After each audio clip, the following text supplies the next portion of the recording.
ओम शांति 8 मे 2025 प्रातः मुरली बाबा कहउछंती मिठे बच्चे जदि देही अभिमानी होई बाबांक सह जोगयुक्त हेब तेबे जोग बल जमा हेब एवं जोग बल द्वारा तुमे सारा विश्वर राज्य प्राप्त करि परिबो। जदि देही अभिमानी होई बाबांक सह जोगयुक्त हेब तेबे जोग बल जमा हेब एवं जोग बल द्वारा तुमे सारा विश्वर राज्य प्राप्त करि परिबो। प्रश्न केउ कथा तुम पिला मानकर संकल्प रे किंबा स्वप्न रे मध्य नथिला जहाँकि वर्तमान वास्तव रे परिणत होईछि। केउ कथा तुम पिला मानकर संकल्प रे किंबा स्वप्न रे मध्य नथिला जहाँकि वर्तमान वास्तव रे परिणत होईछि। उत्तर तुम मानकर संकल्प रे बा स्वप्न रे भी नथिला जे आमे भगवान कठारु राजयोग शिक्षा करिबु एवं विश्वर मालिक हेबु राजा हेबा पाई पाठ पढ़िबु। एबे तुमे अत्यंत खुशी हेउछ जे सर्वशक्तिमान बाबांक ठारु शक्ति ग्रहण करी आमे सत्यजुगी स्वराज्य अधिकारी हेउछु। ओम शांति। एठारे कन्या माने अभ्यास करिबा निमंते बसिछंती। वास्तव रे एही आस्थान रे सेही माने बसिबा उचित जे माने देही अभिमानी होई बाबांक स्मृति रे बसि परिबे।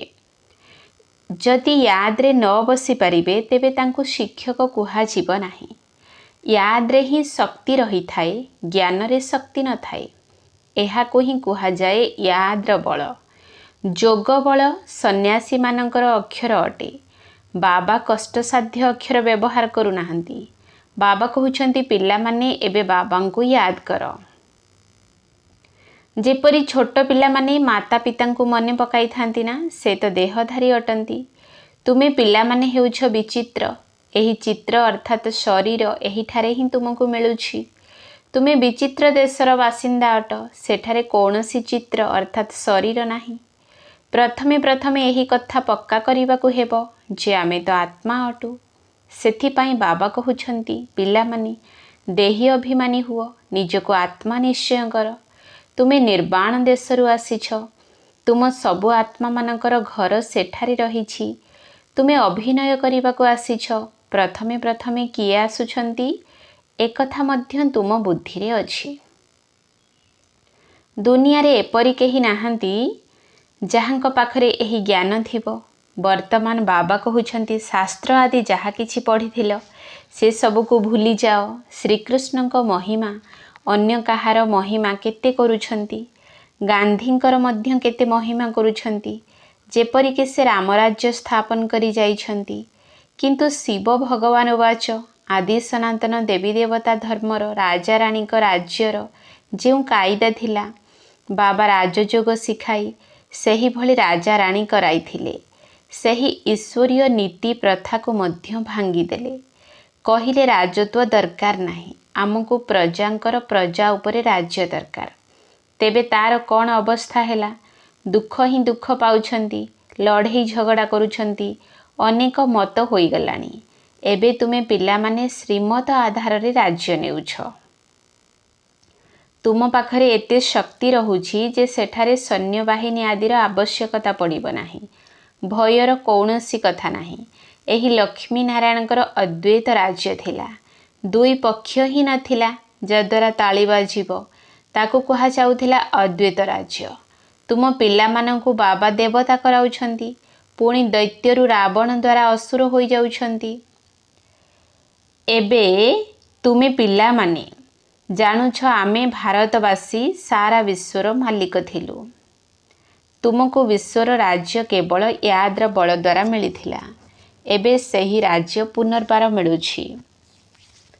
कल्प कल्प सही राज्य भाग्य केवल याद्र बल द्वारा मिलुछि। पाठ पढ़ारे मध्य बल अछि। जेपरि बारिस्टर हेउछंती तेबे ताहा मध्य बल अटेना। ताहा हेउछि पैसाकर बल। तुमे जोग बल द्वारा विश्व उपरे राजत्व करूछ। सर्वशक्तिमान बाबांक ठारु बल मिलुछि। तुमे कहूछ बाबा आमे कल्प कल्प आपणक ठारु सत्यजुगर स्वराज्य नेउछु, पुणी हराउछु, पुणी नेउछु। तुमको एबे पूरा ज्ञान मिलिछि। एबे आमे श्रीमत माध्यम रे श्रेष्ठ विश्वर राज्य नेउछु। विश्व मध्य श्रेष्ठ होई जाउछि। एही रचयिता एवं रचनार ज्ञान तुमको वर्तमान मिलुछि। एही लक्ष्मी नारायण पाखरे मध्य एही ज्ञान नथिबो जे आमे एही राजत्व किपरि नेइछु। एठारे तुमे पढ़ुछ, पुणी जाई राजत्व करिबो। केही भल धनी घरे जन्म नेले कुहा जाए ना ये पूर्व जन्म रे निश्चित भल कर्म करिछंती, दान पुण्य करिछंती। जेपरि कर्म सेहीपरि जन्म मिली थाए। वर्तमान तो एहा हेउछि रावण राज्य। एठारे जहा भी कर्म करुछंती ताहा विकर्म होई जाउछि। सीढ़ी रे तळको ओल्हाइबाकु ही हेबो। उच्चरु उच्च देवी देवता धर्मावलंबी मानकु मध्य सीढ़ी रे तळको ओल्हाइबाकु पड़िबो। आत्मा को सतो रजह तमहरे आसीबाकु हेबो। प्रत्येक जिनिस नुआरु पुणी पुरुणा होई थाए। तेणु एबे तुम पिला मानकर असरंती खुशी रहिबा दरकार। तुमर संकल्प बा स्वप्न रे मध्य नथिला जे आमे विश्वर मालिक हेबु। भारतवासी जानिछंती जे ही लक्ष्मी नारायणकर सारा विश्व उपरे राज्य थिला। पूज्य थिले पुणी पूजारी होइछंती। गायन मध्य रहिछि निजे पूज्य निजे पूजारी। एबे तुम बुद्धि रे एहा रहिबा उचित। एही नाटक तो बहुत आश्चर्यजनक। किपरि आमे 84 जन्म नेउछु ताको केही हेले जानि नाहंती। शास्त्र रे 84 लक्ष जन्म लेखि देइछंती। बाबा कहउछंती ए सबु भक्ति मार्गर कहानी अटे। रावण राज्य अटे ना। राम राज्य एवं रावण राज्य किपरि होई थाए एकथा तुम पिला मानक व्यतीत अन्य काहारी बुद्धि रे नाही। रावण को प्रत्येक वर्ष जलाउछंती। तेणु शत्रु अटे ना। 5 विकार मनुष्यर शत्रु अटे। रावण किए काहींकी जलाउछंती एकथा केही भी जानि नाहंती।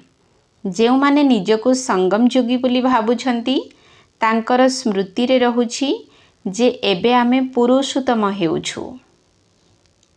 भगवान आमको राजयोग शिखाई नररु नारायण भ्रष्टाचारी रु श्रेष्ठाचारी कराउछंती।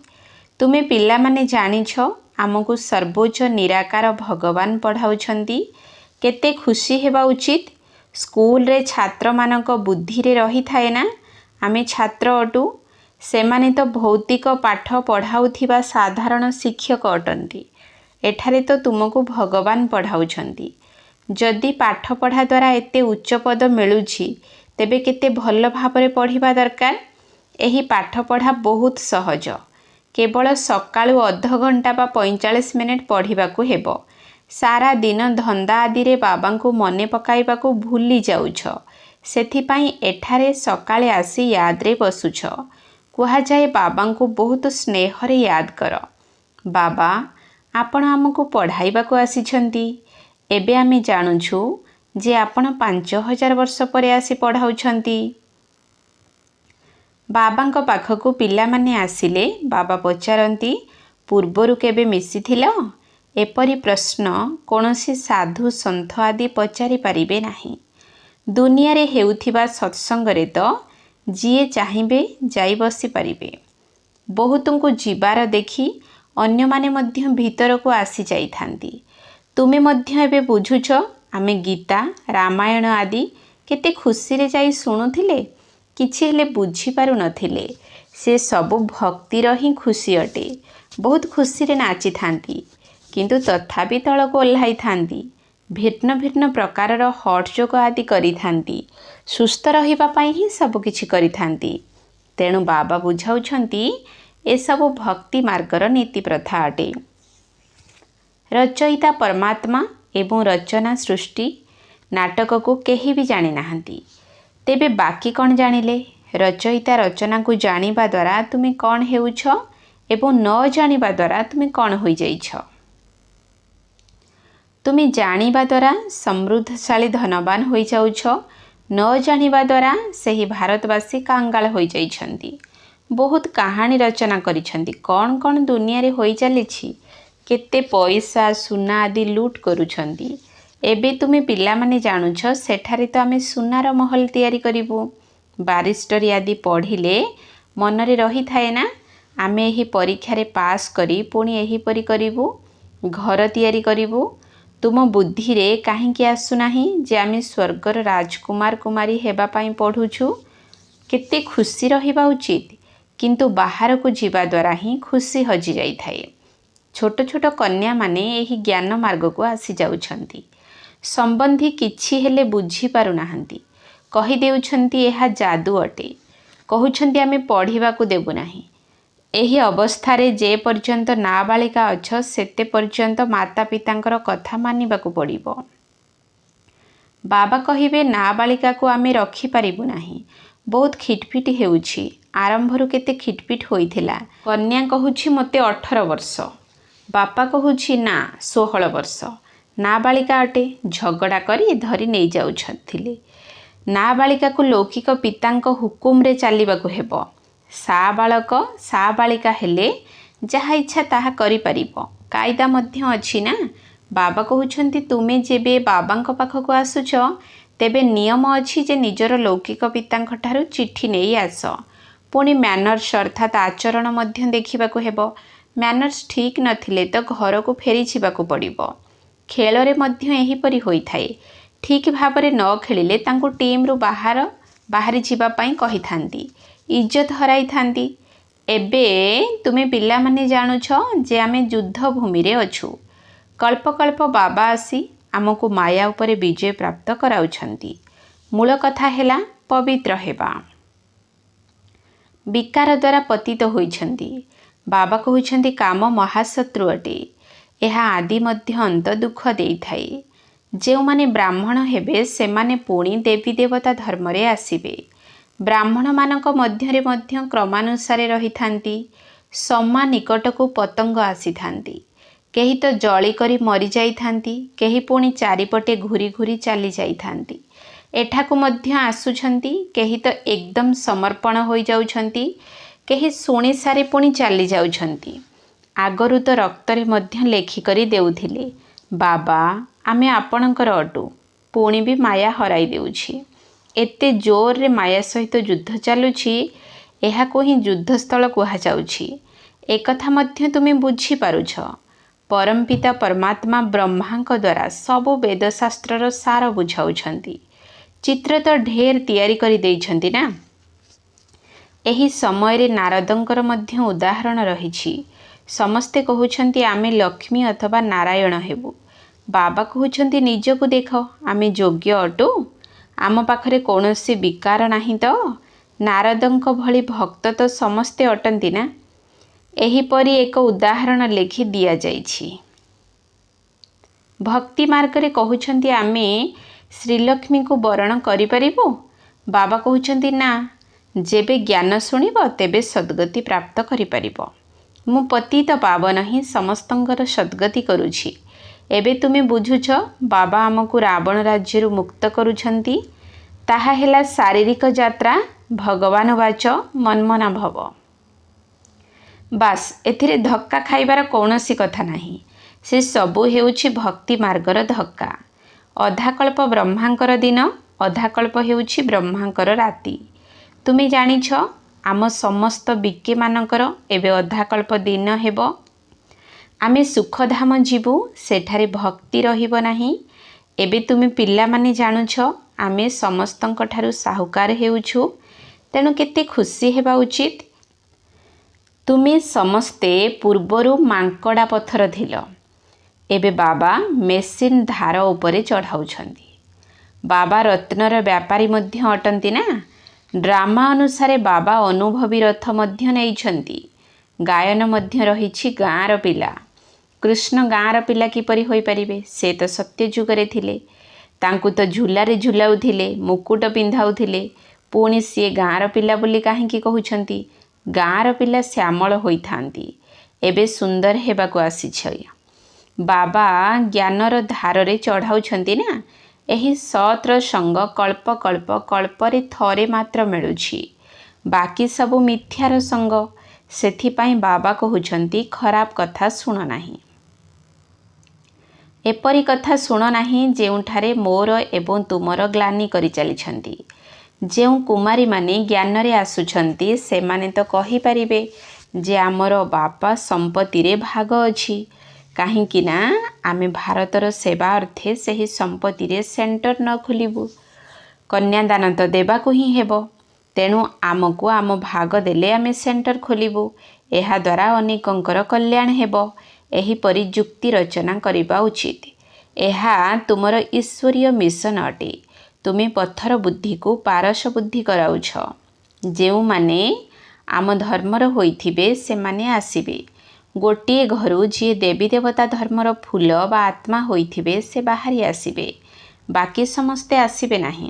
ମେହନତ ଲାଗୁଛି ନା, ବାବା ସବୁ ଆତ୍ମାମାନଙ୍କୁ ପବିତ୍ର କରାଇ ସମସ୍ତଙ୍କୁ ସାଥିରେ ନେଇଯିବେ।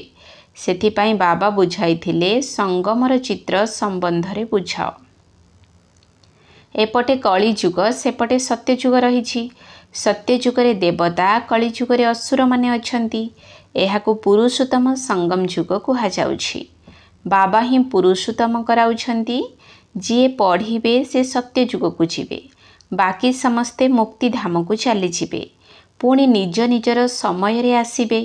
ଏହି ଗୋଲକ ଚିତ୍ର ବହୁତ ଭଲ ଅଟେ।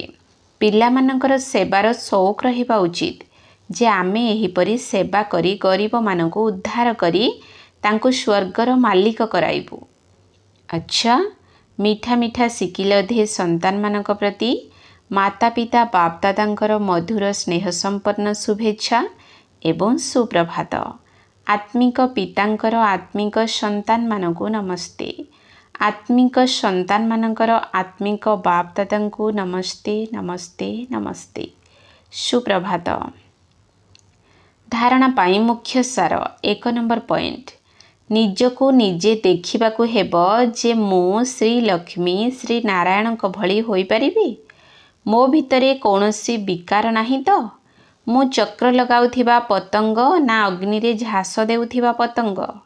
ମୋର ଆଚରଣ ଏଭଳି ତ ନୁହେଁ ଯାହାଦ୍ୱାରା ବାବାଙ୍କର ସମ୍ମାନ ହାନି ହେବ। ନିଜକୁ ନିଜେ ଦେଖିବାକୁ ହେବ ଯେ ମୁଁ ଶ୍ରୀ ଲକ୍ଷ୍ମୀ ଶ୍ରୀ ନାରାୟଣଙ୍କ ଭଳି ହୋଇପାରିବି। ମୋ ଭିତରେ କୌଣସି ବିକାର ନାହିଁ ତ? ମୁଁ ଚକ୍ର ଲଗାଉଥିବା ପତଙ୍ଗ ନା ଅଗ୍ନିରେ ଝାସ ଦେଉଥିବା ପତଙ୍ଗ? ମୋର ଆଚରଣ ଏଭଳି ତ ନୁହେଁ ଯାହାଦ୍ୱାରା ବାବାଙ୍କର ସମ୍ମାନ ହାନି ହେବ। 2 ନମ୍ବର ପଏଣ୍ଟ, ଅସରନ୍ତି ଖୁସିରେ ରହିବା ପାଇଁ ସକାଳୁ ସକାଳୁ ଉଠି ସ୍ନେହର ସହିତ ବାବାଙ୍କୁ ମନେ ପକାଇବାକୁ ହେବ ଏବଂ ଈଶ୍ୱରୀୟ ପାଠ ପଢ଼ିବାକୁ ହେବ। ଭଗବାନ ଆମକୁ ପାଠ ପଢ଼ାଇ ପୁରୁଷୋତ୍ତମ କରୁଛନ୍ତି। ମୁଁ ସଙ୍ଗମ ଯୁଗୀ ବ୍ରାହ୍ମଣ ଅଟେ, ଏହି ନିଶାରେ ରହିବାକୁ ହେବ। ଅସରନ୍ତି ଖୁସିରେ ରହିବା ପାଇଁ ସକାଳୁ ସକାଳୁ ଉଠି ସ୍ନେହର ସହିତ ବାବାଙ୍କୁ ମନେ ପକାଇବାକୁ ହେବ ଏବଂ ଈଶ୍ୱରୀୟ ପାଠ ପଢ଼ିବାକୁ ହେବ। ଭଗବାନ ଆମକୁ ପାଠ ପଢ଼ାଇ ପୁରୁଷୋତ୍ତମ କରୁଛନ୍ତି। ମୁଁ ସଙ୍ଗମ ଯୁଗୀ ବ୍ରାହ୍ମଣ ଅଟେ, ଏହି ନିଶାରେ ରହିବାକୁ ହେବ। ବରଦାନ, ସର୍ବଗୁଣର ଅନୁଭବ ଦ୍ୱାରା ବାବାଙ୍କୁ ପ୍ରତ୍ୟକ୍ଷ କରୁଥିବା ଅନୁଭବୀ ମୂରତ ହୁଅ। ସର୍ବଗୁଣର ଅନୁଭବ ଦ୍ୱାରା ବାବାଙ୍କୁ ପ୍ରତ୍ୟକ୍ଷ କରୁଥିବା ଅନୁଭବୀ ମୂରତ ହୁଅ। ବାବାଙ୍କର ଯେଉଁ ସବୁ ଗୁଣର ଗାୟନ କରୁଛ ସେହି ଗୁଣଗୁଡ଼ିକର ଅନୁଭବୀ ହୁଅ। ଯେପରି ବାବା ଆନନ୍ଦର ସାଗର ଅଟନ୍ତି, ତୁମେ ମଧ୍ୟ ସର୍ବଦା ଆନନ୍ଦର ସାଗରରେ ବୁଡ଼ ପକାଉଥାଅ। ଯିଏ ବି ତୁମମାନଙ୍କ ସମ୍ବନ୍ଧ ସମ୍ପର୍କରେ ଆସୁଛନ୍ତି ତାଙ୍କୁ ଆନନ୍ଦ, ପ୍ରେମ, ସୁଖ ଇତ୍ୟାଦି ଗୁଣର ଅନୁଭୂତି କରାଅ। ଏହିଭଳି ଯଦି ସର୍ବଗୁଣର ଅନୁଭବୀ ମୂରତ ହୋଇଯିବ, ତେବେ ତୁମମାନଙ୍କ ଦ୍ୱାରା ବାବାଙ୍କର ସ୍ୱରୂପର ପ୍ରତ୍ୟକ୍ଷତା ହୋଇଯିବ। କାହିଁକି ନା ତୁମେ ମହାନ ଆତ୍ମାମାନେ ହିଁ ନିଜର ଅନୁଭବୀ ମୂରତ ଚେହେରା ଦ୍ୱାରା ପରମ ଆତ୍ମାକୁ ପ୍ରତ୍ୟକ୍ଷ କରିପାରିବ। ସ୍ଲୋଗାନ, କାରଣକୁ ନିବାରଣରେ ପରିବର୍ତ୍ତନ କରି ଅଶୁଭ କଥାକୁ ମଧ୍ୟ ଶୁଭ ହିସାବରେ ଗ୍ରହଣ କର। କାରଣକୁ ନିବାରଣରେ ପରିବର୍ତ୍ତନ କରି ଅଶୁଭ କଥାକୁ ମଧ୍ୟ ଶୁଭ ହିସାବରେ ଗ୍ରହଣ କର। ଅବ୍ୟକ୍ତ ଇଶାରା, ଆତ୍ମିକ ରାଜକୀୟତା ସହିତ ପବିତ୍ରତାର ବ୍ୟକ୍ତିତ୍ୱକୁ ଧାରଣ କର। ବ୍ରାହ୍ମଣମାନଙ୍କର ଜୀବନର ବା ବଞ୍ଚିବାର ଆଧାର ହିଁ ପବିତ୍ରତା ଅଟେ। ଆଦି ଅନାଦି ସ୍ୱରୂପ ହିଁ ପବିତ୍ରତା ଅଟେ। ଯେବେ କି ତୁମର ସ୍ମୃତି ଆସିଗଲା ଯେ ମୁଁ ଆଦି ଅନାଦି ପବିତ୍ର ଆତ୍ମା ଅଟେ, ତେଣୁ ସ୍ମୃତି ଆସିବା ଅର୍ଥ ପବିତ୍ରତାର ସମର୍ଥି ଆସିଯିବା। କାରଣ ସ୍ମୃତି ସ୍ୱରୂପ ସମର୍ଥ ସ୍ୱରୂପ ଆତ୍ମାମାନଙ୍କର ବ୍ୟକ୍ତିଗତ ସଂସ୍କାର ପବିତ୍ରତା ଅଟେ। ତେଣୁ ନିଜର ବ୍ୟକ୍ତିଗତ ସଂସ୍କାରକୁ ଜାଗ୍ରତ କରି ପବିତ୍ରତାର ବ୍ୟକ୍ତିତ୍ୱକୁ ଧାରଣ କର। ଓମ୍ ଶାନ୍ତି।